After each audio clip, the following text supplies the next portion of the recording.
చేయాలని చెప్పి రిపీట్ కావద్దని చెప్పి మనస్ఫూర్తిగా మీకు చేతులు ఇచ్చి దండం పెట్టి చెప్తున్నారు. జై తెలంగాణ. గౌరవ సభ్యులు ఎన్ఎం శ్రీనివాసరెడ్డి గారు.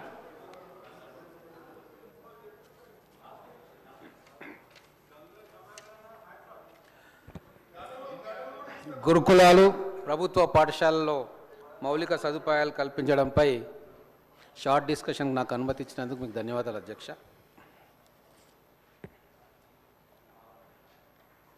Great things are not done by impulse, but by a series of small things brought together. Vincent van Gogh అనే యూరోపియన్ పెయింటర్ ఈ గొప్ప మాటలు చెప్పిండు అధ్యక్ష. దాన్ని నేను తెలుగులో చెప్తా అధ్యక్ష.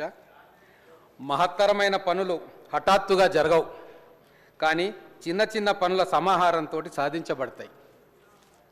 అందుకే అధ్యక్ష, మా గౌరవ ముఖ్యమంత్రి గారు ప్రభుత్వ పాఠశాలలో చదువుకున్నారు, ప్రభుత్వ కాలేజీలో చదువుకున్నారు.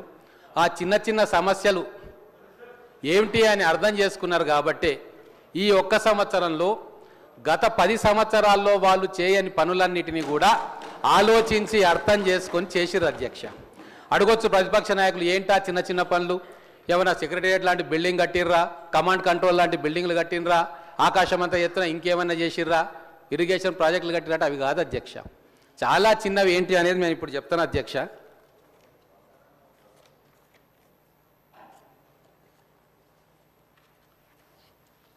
మా గౌరవ మంత్రివర్యులు సీతక్క గారు కొన్ని అంశాలు చెప్పిండ్రు.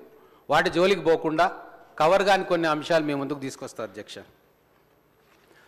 అమ్మ ఆదర్శ పాఠశాల కమిటీలు వేసుకున్నాం, మహిళలను అక్కడ ఇన్ఛార్జిగా పెట్టి ఎన్నో పనులు చేసుకున్నాం. 14,737 పాఠశాలల్లో అత్యవసర నిర్వహణ పనులు చేసుకున్నాం అధ్యక్ష. అత్యవసర నిర్వహణ పనులు అంటే ఏమధ్యక్ష? అది కూడా ఒకసారి రాష్ట్ర ప్రజలు తెలుసుకోవాలి అధ్యక్ష. తాగునీటి సౌకర్యాలను కల్పించుట, తరగతి గదుల విద్యుదీకరణ, చిన్న తరహా మరమ్మత్తు పనులు, ప్రస్తుతం ఉన్న నిర్వహణలో లేని మరుగుదొడ్ల పునరుద్ధరణ, బాలికల మరుగుదొడ్ల నిర్మాణం. ఏం విషయాలు అధ్యక్ష? ఈ చిన్న విషయాలు వాళ్ళు ఎందుకు చేయలేకపోయినారు అధ్యక్ష? 22 లక్షల కోట్ల బడ్జెట్ పెట్టుకున్నారు, చాలా గొప్పగా చేసినామని చెప్తా ఉన్నారు, ఉదాహరణలతో సహా చెప్తా ఉన్నారు. మరి చిన్న చిన్న పనులు ఎందుకు చేయలేదు అంటే వీళ్ళు సామాన్యుల పక్షాన ఏ రోజు కూడా లేరు అధ్యక్ష, బలవంతుల పక్షాన్నే ఉన్నారు. కానీ బట్ ఫర్ చేంజ్ ఈ గవర్నమెంట్ వచ్చిన తర్వాత సామాన్యుని పక్కన నిలబడడం అనేది ఏందో ప్రపంచానికి, తెలంగాణ ప్రజలకు మేము చాటి చెప్పినాం అధ్యక్ష. ఇందుకు ఉదాహరణ మొన్న సంధ్యా థియేటర్ దగ్గర జరిగినప్పుడు ఒక సంఘటన, మా ముఖ్యమంత్రి గారు సామాన్య కుటుంబం పక్కన నిలబడ్డారు అధ్యక్ష, ధనవంతుల కుటుంబం పక్కన నిలబడలే. మొత్తం ప్రపంచం పోయి ఆ సినిమా యాక్టర్ ఇంట్లో కన్సల్టేషన్ చేసి ఫోటోలు దిగినరు తప్ప ఎవరు కూడా హాస్పిటల్ను విజిట్ చేసి వాళ్లకు ధైర్యం కలిగించలేదు అధ్యక్ష. ఆ సామాన్యుల పక్కన నిలబడడానికే మాకు తీర్పిచ్చిండ్రు, మేము పని చేస్తూ ఉన్నాం అధ్యక్ష. అందుకే ఇంకా చాలా ఉన్నాయి చెప్పేది. ఆ చిన్న చిన్న పనులు ఏంది అధ్యక్ష? అధ్యక్ష మన అందరికీ తెలుసు అధ్యక్ష, మన అందరికీ తెలుసు అధ్యక్ష,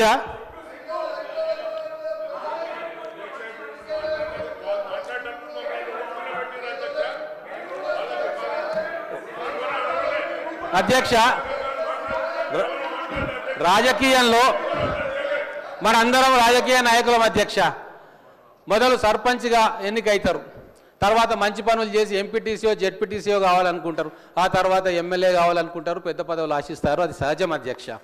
అలాగే టీచర్లు ఎన్నో సంవత్సరాల నుంచి ఉంటే వాళ్ళు ప్రమోషన్స్ ఆశిస్తారు అధ్యక్ష. మరి ఆ చిన్న విషయం లాజిక్ వాళ్ళకు అర్థం కాలేదు, కానీ మా ముఖ్యమంత్రి గారికి, మా ప్రభుత్వానికి అర్థమైంది. కాబట్టే ఈరోజు దాదాపుగా ఎంతోమంది లాంగ్వేజ్ పండిట్స్కి, పీఈటీ టీచర్లకు 21,000 మంది టీచర్లకు మేము ప్రమోషన్ ఇస్తే వాళ్ళు ఈరోజు ఉత్సాహంగా తమ బిడ్డలకు మంచి చదువు చెప్పాలని సంకల్పంతో చదువులు చెప్తున్నారు అధ్యక్ష. ఇంకా చిన్న పని మా సీతక్క గారు కూడా చెప్పిన, అయినా మళ్ళొకసారి చెప్తా. విద్యుత్ శక్తి విషయంలో ఎలక్ట్రిసిటీ ఫ్రీ ఆఫ్ కాస్ట్ మనం పాఠశాలకు ఇస్తున్నాం అధ్యక్ష. ఎంత ఇస్తున్నాం అధ్యక్ష?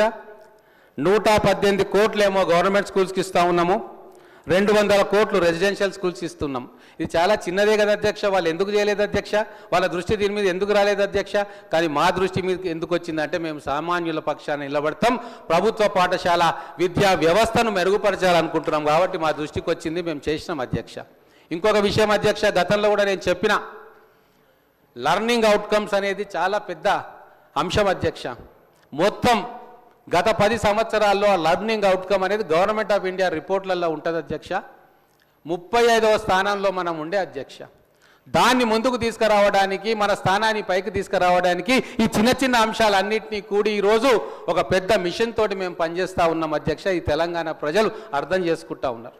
మొన్న ఏం జరిగింది అధ్యక్ష, మాకు నిజంగా ఎమ్మెల్యే అయినందుకు మాకు సార్థకత అనిపించింది. మా అందరం ఎమ్మెల్యేలము ముఖ్యమంత్రితో సహా ఆ రెసిడెన్షియల్ విద్యార్థుల పక్కన నిలబడి భోజనం చేస్తూ ఉంటే ఈ జన్మకి ఇది చాలు అని చెప్పి ఆ పిల్లల కళ్ళల్లో ఆ వెలుగును చూస్తుంటే అనిపించింది అధ్యక్ష. ఏం మెనూ ఇస్తున్నాం అధ్యక్ష అక్కడ? ఆ తల్లిదండ్రులతో మాట్లాడుతుంటే వాళ్ళు అంటారు, అయ్యా మా ఇంట్లో కూడా మేము ఇంత మంచి మెనూ పెట్టలేము, పనులల్లో పొద్దున్నే లేచి కూలికి పోతాము, పనికి పోతాము, మేము ఇంత మంచి మెనూ పెట్టలేము. ఇప్పటి నుంచి మేము మా ఇంట్లో నుంచి సాటర్డే శనివారం రోజు వాళ్లకు వెసులుబాటు ఉంటుంది పిల్లల్ని కలుసుకోవడానికి. కానీ ఆ రోజు ఆ తల్లిదండ్రులు అన్నారు, ఇప్పటి నుంచి మేము ఏంది జంతికలు తీసుకురావక్కర్లేదు, స్నాక్స్ తీసుకురావక్కర్లేదు, ఊరగాయలు తీసుకురావక్కర్లేదు, మొత్తం కూడా ప్రభుత్వం చూసుకుంటా ఉన్నది. 6 సార్లు నాన్ వెజ్ కూరలు పెడతా ఉన్నారు అధ్యక్ష. ఏ కుటుంబంలో 6 సార్లు వీక్కి పిల్లలకు నాన్ వెజ్ పెడతారో చెప్పబడండి అధ్యక్ష. రాగి జావా ఇస్తున్నాము, పండ్లు ఇస్తున్నాము, ఎన్ని రకాలుగా ఇంప్రూవ్మెంట్ చేస్తున్నాం అధ్యక్ష. ఇవన్నీ 10 సంవత్సరాల్లో వాళ్ళకి కనబడలేదా అధ్యక్ష? ఆ డైట్ ఛార్జీలు 7 సంవత్సరాలు ఎందుకు పెంచలేదు అధ్యక్ష? 16 సంవత్సరాలు కాస్మెటిక్ ఛార్జెస్ ఎందుకు పెంచలేదు అధ్యక్ష? వాళ్ళ చూపులు ఆకాశం మీద ఉన్నాయి, వాళ్ళ చూపులు ఢిల్లీ వైపు ఉన్నాయి, వాళ్ళ చూపులు రాజకీయం వైపు ఉన్నాయి. కానీ పిల్లల కడుపు మీద లేదు, వాళ్ళు వేసుకునే బట్టల మీద లేదు, ఆ పరిసరాల మీద లేదు అధ్యక్ష. ఆ చిన్న విషయం ఇంకోటి నేను చెప్తా. మొట్టమొదటిసారిగా చాలా సంవత్సరాల తర్వాత స్కూల్ మొదలైన మొదటి రోజు మొదటి వారంలోనే మేము యూనిఫామ్లు ఇచ్చినాము, టెక్స్ట్ బుక్స్ కూడా ఇచ్చినాం అధ్యక్ష. ఈ చిన్న చిన్న విషయాలు వాళ్ళు మర్చిపోయినారు అధ్యక్ష. కానీ అవి మేము గుర్తుపెట్టుకొని ఒక్కొక్కటి పనిచేసుకుంటా ఉన్నాం అధ్యక్ష. అలాగే ఒక్క విషయం, మా పెద్దలు కమలాకర్ గారు సీనియర్ శాసనసభ్యులు, మంత్రిగా పనిచేసారు, మాకు గౌరవం. కానీ వాళ్ళు కొన్ని లెక్కలను కన్వీనియంట్గా మర్చిపోతూ ఉన్నారు. కేసీఆర్ గారి హయాంలో బీసీ గురుకులాలను పెట్టిండ్రు అధ్యక్ష. కానీ ఈరోజు తెలంగాణ సమాజానికి తెలవాల్సిన అవసరం ఏముందంటే, ఎన్ని బీసీ గురుకులాలు కావచ్చు, ఎన్ని గురుకులాలు కావచ్చు సొంత భవనాల్లో ఉన్నాయి, ఎన్ని అద్దె భవనాలలో ఉన్నాయి. లెక్కలు ఈరోజు మన ముందు ఉన్నాయి కదా అధ్యక్ష. ఈరోజు 66% గురుకులాలకు సొంత భవనాలు లేవు, అద్దె భవనాల్లోనే, టెంపరీ భవనాల్లోనే ఉన్నాయి. మరి 10 సంవత్సరాలలో వాళ్ళకి కనబడలేదా అధ్యక్ష? ఒక్క సంవత్సరమే మా మీద మీరు ఇది చేయలేదు అది చేయలేదు అంటుంటే, మరి 10 సంవత్సరాల్లో వీళ్ళు సొంత భవనాలు కూడా మన పిల్లలకు ఇవ్వకుండా, ఫెసిలిటీస్ ఇవ్వకుండా వాళ్ళు కాలయాపన చేసిన విషయం ఈరోజు తెలంగాణ ప్రజలకు చెప్పాల్సిన బాధ్యత మా మీద ఉన్నది కదా అధ్యక్ష. అందుకే ఒక చిన్నది నేను చెప్తాను అధ్యక్ష, కొన్ని విషయాలు.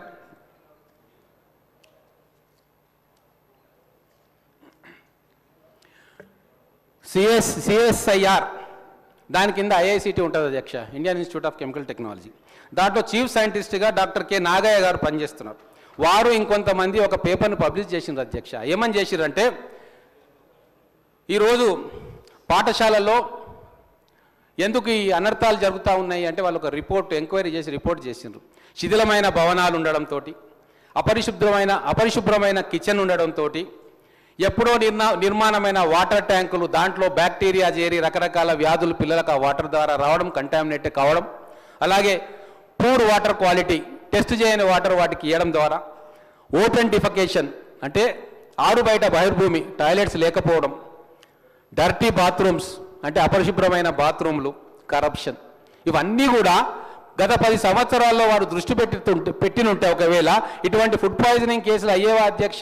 వారు దృష్టి పెట్టలేదు కాబట్టి అవన్నీ కూడా ఈరోజు మా నెత్తిన పడి మా హయాంలో అవి జరుగుతూ ఉన్నాయి అధ్యక్ష.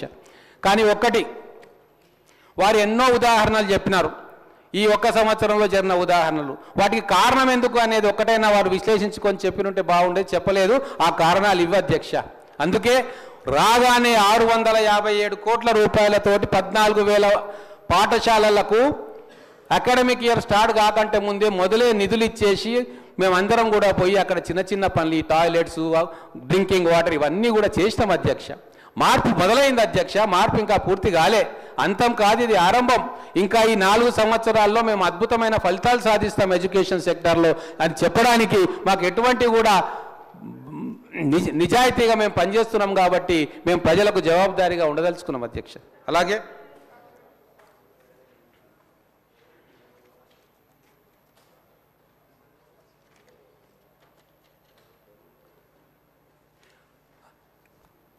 వాళ్ళు ఎంతసేపు ఫుడ్ పాయిజనింగ్ జరిగింది అన్నారు కదా అధ్యక్ష, మరి మేము కూడా చెప్పుకోవాలి కదా అధ్యక్ష వాళ్ళ హయాంలో ఏం జరిగినాయి ఫుడ్ పాయిజన్లు. ఇవన్నీ ఎందుకు చెప్తున్నానంటే భవిష్యత్తులో ఇటువంటివి జరగకుండా ఉండాలి. ఈ సంవత్సరం జరిగిన కొన్ని ఉదాహరణలే తీసుకొని 10 సంవత్సరాలు వాళ్ళు ఏదైతే విస్మరించిండ్రో, ఏ పని అయితే వాళ్ళు చేయలేదో దాన్ని కప్పిపుచ్చుకునే ప్రయత్నం చేస్తూ ఉన్నారు. అందుకే ఒకసారి వాళ్ళకు కూడా చెప్పదలుచుకున్న వాళ్ళ హయాంలో ఏం జరిగినాయో. కొన్నే చెప్తా అధ్యక్ష, 10 సంవత్సరాలు చెప్పలేను. 2017లో 244 మంది ఫుడ్ పాయిజనింగ్ బారిన పడ్డారు.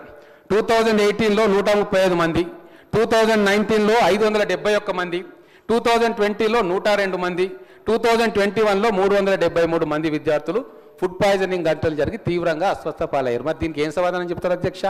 అయితే ఇంకొకటి మక్తల్లో జరిగిందనో, అక్కడ జరిగిందనో, ఇక్కడ జరిగిందో చెప్తా ఉన్నారు. మరి నేను కూడా చెప్పాలి కదా అధ్యక్ష. ఏప్రిల్ 2023 ఏప్రిల్ 7 కొమరం భీం ఆసిఫాబాద్ జిల్లా కాగజ్ నగర్ మైనార్టీ గురుకులంలో పురుగుల అన్నం తిని 27 మంది విద్యార్థులు అస్వస్థత. 2023 మార్చ్ 9 మహబూబాబాద్ కస్తూర్బా గాంధీ బాలికా విద్యాలయంలో ఫుడ్ పాయిజనింగ్ అయి 51 మంది విద్యార్థులకు అనారోగ్యం, ఆసుపత్రిలో చికిత్స. 2022 సెప్టెంబర్ 20 కాగజ్ నగర్ మైనార్టీ గురుకులంలో ఫుడ్ పాయిజన్ అయి 45 మంది విద్యార్థులకు తీవ్ర అస్వస్థత. 2022 సెప్టెంబర్ 6 వరంగల్ జిల్లా వర్ధన్నపేట గిరిజన గురుకుల విద్యాలయంలో ఫుడ్ పాయిజనింగ్ జరిగి 40 మంది విద్యార్థులకు అస్వస్థత. 2022 ఆగస్ట్ 27 సంగారెడ్డి జిల్లా నారాయణఖేడ్ గురుకుల పాఠశాలలో కలుషిత ఆహారం తిని 15 మంది విద్యార్థులకు అనారోగ్యం. 2022 జూలై 31 ఒక్కరోజే 3 చోట్ల ఫుడ్ పాయిజనింగ్ జరిగినాయి అధ్యక్ష. రాజన్న సిరిసిల్ల జిల్లాల పెద్దూరులో బీసీ వెల్ఫేర్ గురుకుల స్కూల్లో ఫుడ్ పాయిజనింగ్ జరిగింది. 40 మంది విద్యార్థులు అస్వస్థతకు గురైనరు. సిద్దిపేట సాంఘిక సంక్షేమ గురుకుల స్కూల్లో ఫుడ్ పాయిజనింగ్ 22 విద్యార్థులకు అస్వస్థత. మహబూబాబాద్ గిరిజన స్కూల్లో ఫుడ్ పాయిజనింగ్ 38 మంది విద్యార్థులకు అస్వస్థత. మరి అప్పుడు ఏవి జరగనట్టు, అప్పుడు అంతా సక్రమంగా జరిగినట్టు, ఇప్పుడు ఏదో జరుగుతున్నట్టు ప్రజలకు విషయాన్ని అర్థం కాకుండా చేసే ప్రయత్నం గౌరవ సీనియర్ శాసనసభ్యులు కమలాకర్ గారు చేశారు. అందుకే ఇవి చెప్తా ఉన్నాను అధ్యక్ష. నేను ఒకటే, చిన్న పొరపాట్లు జరుగుతూ ఉంటాయి, వాటిని ఎందుకు జరుగుతున్నాయని చెప్పి అర్థం చేసుకునే ప్రభుత్వం మా ప్రభుత్వం. అందుకే అధ్యక్ష, గతంలో పెద్దలు బయట మాది జనతా గ్యారేజ్ అని చెప్పి మా పార్టీ ఆఫీస్ జనతా గ్యారేజ్ అని చెప్పి చెప్పినారు అధ్యక్ష. నేను అదే విషయంలో మళ్ళీ చెప్తా ఉన్నా, జనతా గ్యారేజ్గా ఉండాల్సింది అధికారంలో ఉన్నప్పుడు మీరు ఎక్కడి నుంచి నిర్ణయాలు తీసుకున్నారో మొత్తం తెలంగాణకు తెలుసు. ఈరోజు అసలైన జనతా గ్యారేజ్ ఎక్కడుంది అధ్యక్ష? ఎందుకు సామాన్యుని పక్కన నేను నిలబడతా ఉన్నాం? ఎందుకంటే ముఖ్యమంత్రి గారి ఇల్లు జనతా గ్యారేజ్. పొద్దుటి నుంచి సాయంత్రం దాకా విజిటర్స్ వస్తారు, ఎవరు రికమెండేషన్ అక్కర్లేదు, ముఖ్యమంత్రి గారు కలుస్తారు, రోజుకు 16 గంటల సమయం. సెక్రటేరియట్ అసలైన జనతా గ్యారేజ్ అధ్యక్ష. కొన్ని వందల వేల మంది రోజు అక్కడ మంత్రులను, ముఖ్యమంత్రిని కలుస్తూ ఉన్నారు, అక్కడ సమస్యలు పరిష్కారం అవుతున్నాయి. మన విద్యా వ్యవస్థ కూడా అక్కడి నుంచే ప్రక్షాళన అవుతా ఉన్నది. అదొక జనతా గ్యారేజ్ అధ్యక్ష. మా ప్రతి మంత్రి ఇల్లు కూడా ఒక జనతా గ్యారేజ్ అధ్యక్ష. అంతెందుకు, మా క్యాంపు కార్యాలయాల్లో ప్రతి ఎమ్మెల్యే ఉంటున్నాడు. గతంలో ఎవరున్నారు అధ్యక్ష? ప్రతి క్యాంపు కార్యాలయం ఒక జనతా గ్యారేజ్ అధ్యక్ష. ప్రజల సమస్యలు పరిష్కరిస్తున్నాము. మేము అధికార పక్షంలో ఉండి జనతా గ్యారేజ్ పనులు చేస్తూ ఉన్నాం అధ్యక్ష. వాళ్ళ జ్ఞానోదయం అయిన తర్వాత, ప్రతిపక్షంలోకి వచ్చిన తర్వాత జనతా గ్యారేజ్ అని చెప్పి బయటికి చెప్తా ఉన్నారు. అందుకే ప్రజలు చాలా గమనిస్తూ ఉన్నారు అధ్యక్ష, ఎంత సిన్సియారిటీ తోటి, ఎంత నిజాయితీతోటి ఈ ప్రభుత్వం పనిచేస్తుందో. గత 10 సంవత్సరాల్లో ఈరోజు వాళ్ళు అనుకుంటున్నారు, సరే ఎందుకు మేము ఈ చిన్న విషయాల మీద దృష్టిని పెట్టలేదు అని.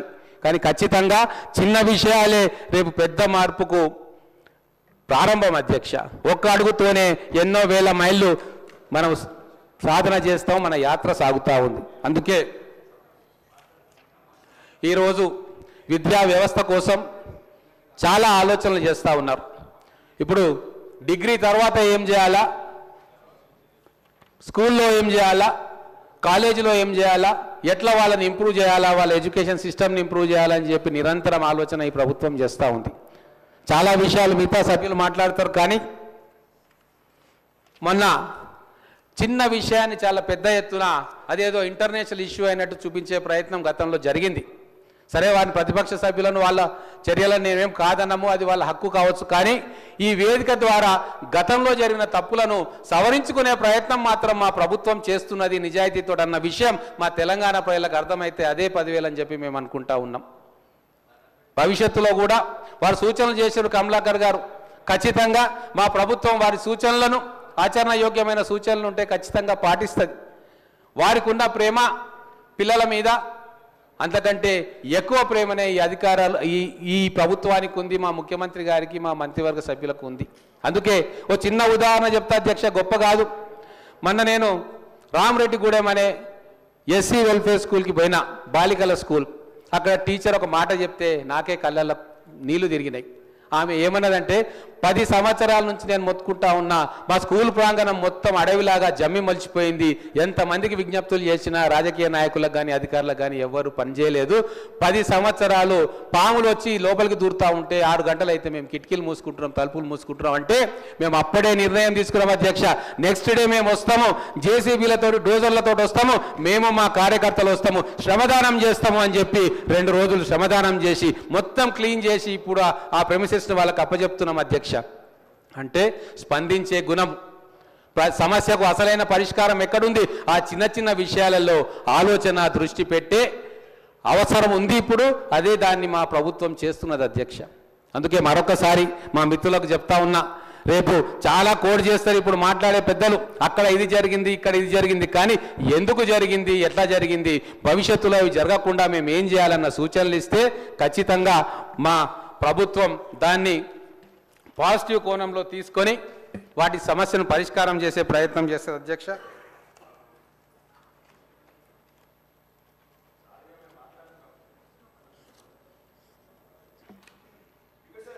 అలాగే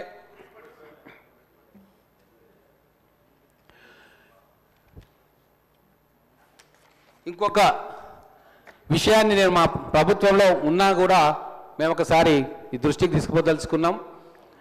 భవిష్యత్తులో గట్టి నిఘా వ్యవస్థ ఒకటి ఉండాలి. కరప్షన్ లేకుండా ఏదైతే మెస్ ఛార్జీలు పెంచినామో, ఫుడ్ క్వాలిటీ పెంచుతూ ఉన్నామో అది నిరంతరం పర్యవేక్షణ చేసేలాగా చర్యలు ఉండాలి. ఏ అధికారి అయితే తప్పు చేస్తాడో వాళ్ళ కఠినమైన శిక్షలు ఉండాలి. ఒక ఎగ్జాంపుల్గా మనం అందరం కూడా ఉండాలి. ఇక్కడ ప్రతిపక్షం అని కానీ పాలకపక్షం అని కానీ ఉండకుండా మన పిల్లల భవిష్యత్తు కోసం మన అందరం కూడా కలిసికట్టుగా పనిచేయాలని కోరుకుంటూ మీ అందరి సహకారం, ఇప్పుడు కొంతమంది ఎమ్మెల్యేలు ప్రతిపక్ష పార్టీలకు చెందిన వాళ్ళు ఉన్నారు, వాళ్ళు కూడా విజిట్ చేయాలి. మేమందరం కూడా చేస్తూ ఉన్నాం. మొత్తం తెలంగాణలో ఏ నియోజకవర్గంలోని పిల్లలైనా మన పిల్లలే కాబట్టి వాళ్ళ భవిష్యత్తు కోసం, వాళ్ళ భద్రత కోసం, వాళ్ళ విద్య మెరుగుపడాల్సిన దానికోసం మన అందరం కూడా చేయి కలపాలి. అటువంటి సమయం ఇప్పుడు ఆసన్నమైందని చెప్పి తెలియజేసుకుంటూ నాకు ఈ అవకాశం ఇచ్చినందుకు ధన్యవాదాలు తెలుపుతా ఉన్నాను.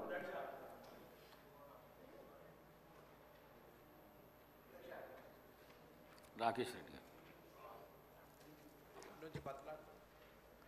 ధన్యవాదాలు అధ్యక్ష. గురుకులాలు, ప్రభుత్వ పాఠశాలలో మౌలిక సదుపాయాల మీద